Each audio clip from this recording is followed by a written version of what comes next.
Congress party పట్టించుకోవడం లేదని BRS MLC L Ramana అన్నారు. బలహీన వర్గాల ప్రజలకు కేసీఆర్ న్యాయం చేశారని, మోదీ రాహుల్ గాంధీ పార్లమెంటు ప్రత్యేక సమావేశాలు పెట్టి 42% బీసీ రిజర్వేషన్ బిల్లును ఆమోదించాలని కోరారు.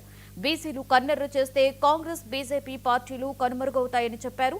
ఈ నెల 18న బంద్కు వ్యాపార వాణిజ్య వర్గాలు సహకరించాలని ఎమ్మెల్సీ రమణ పిలుపునిచ్చారు.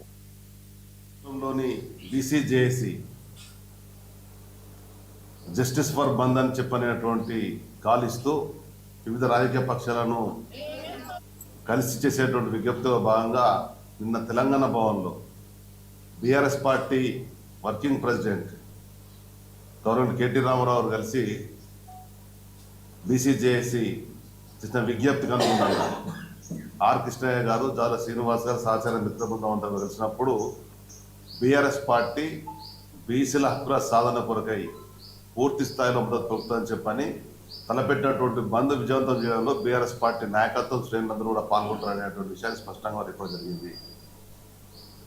స్వాతంత్ర సమయంలో బీసీల యొక్క పాత్ర గణనీయమైనటువంటిది.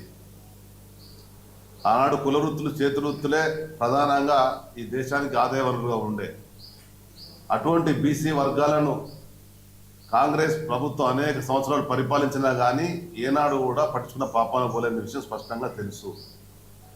పెద్దలు కేసీఆర్ గారు తెలంగాణ ఉద్యమాన్ని ఏ విధంగా తీసుకెళ్లి తెలంగాణను సాధించారో అదే ఉద్యమ స్ఫూర్తితో ఈ బలహీన వర్గాల బిడ్డలందరూ కూడా ముందుకెళ్లాలనేటువంటి భావన బీఆర్ఎస్ పార్టీ పరంగా చెప్పడం జరిగింది. ఈ చిత్త